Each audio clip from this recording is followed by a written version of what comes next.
Hi everyone! Today I'm going to talk about states of matter. All matter around us is either a solid, liquid, or gas. And these three are the three states of matter: solid, liquid, and gas. So matter can be in any of these uh, states, and matter is made of very small particles. These particles are so tiny that we can't even see it with magnifying glass. These particles, they're imagined as spheres where the particles are so small. And these particles will be different in different states of matter. These small, tiny spheres will be different in different states of matter. And today, we're going to learn about three of them. First, we're going to learn about this first state of matter, solid. Solid keeps its shape. So look at this rock over here. I have a solid rock, and this is a solid. It keeps its shape. Even if I hold it, I put it on the table, or I put it in a beaker, it's still a solid. It still keeps its shape. It doesn't change its shapes like the other states of matter. It's keep its shape. Particles in a solid are held tightly together. So look at this picture. You can see that the particles are held tightly together. They are not separated. And when they are held tightly together like this, it really helps a lot for them to keep their shape.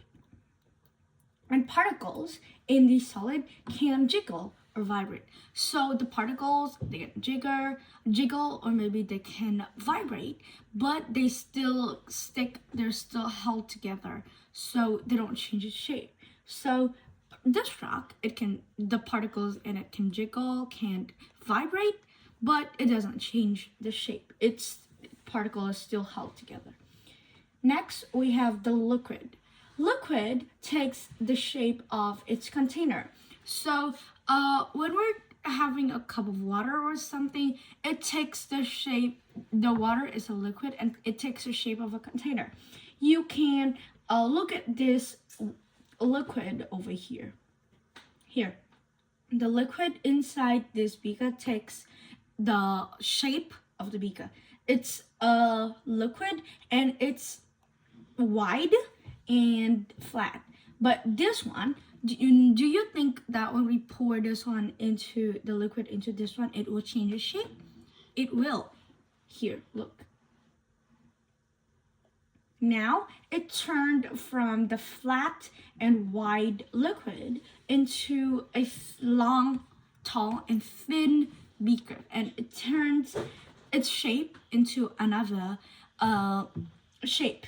Because of the beaker, or we can say the container, it changes its shape from this shape to another shape. It doesn't keep the shape of it doesn't keep its shape. It changed into the shape of the container. What if we pour this one, the liquid, into this beaker here?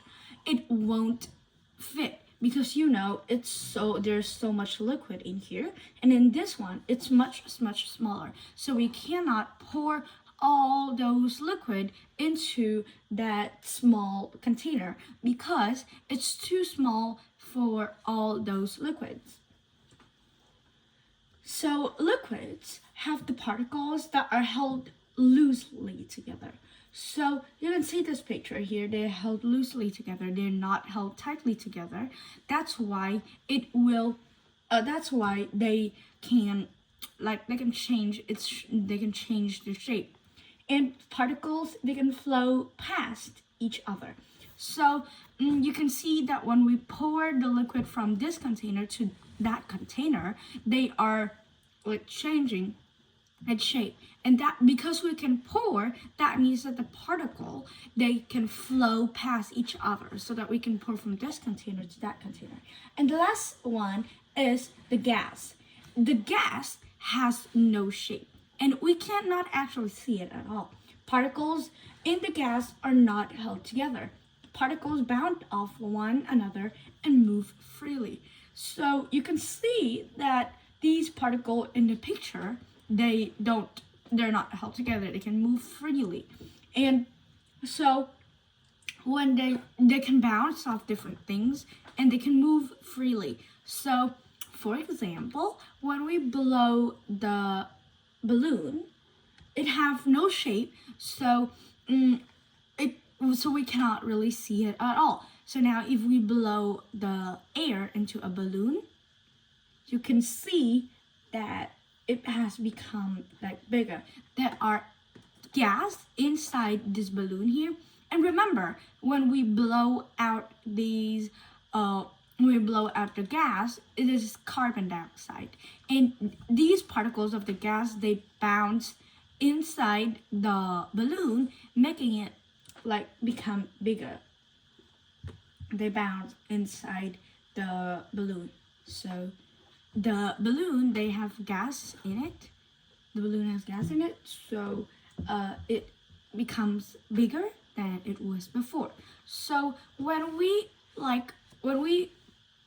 remove our hand, we stop holding the balloon. Well, the gas will like go into the air, and it will mix together with the other gas in the air. So we cannot really see it at all, and it mix together and it can move freely. That is why it can mix with the other air in the around us. Yeah. So the particles in the air, they can move freely. They have no shape at all, and they're not actually held tight together.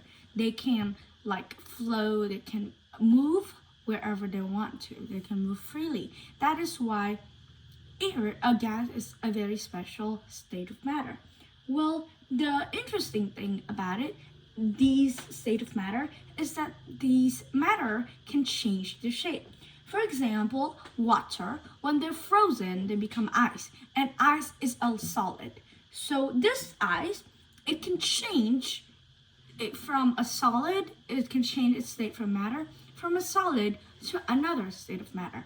When the ice melts, it can change into a liquid. And this liquid is another state of matter, right? And the liquid can also become another state of matter.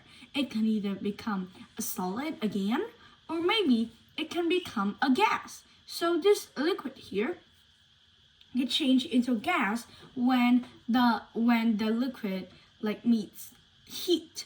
So heat will make the water evaporates and become gas and go into the air.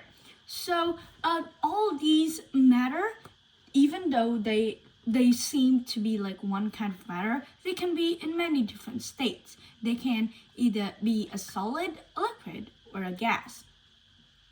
So today we learned about the three states of matter: solid, liquid, and gas. So each state of matter are very interesting. Well, that's all about my video. Thank you for listening. Goodbye.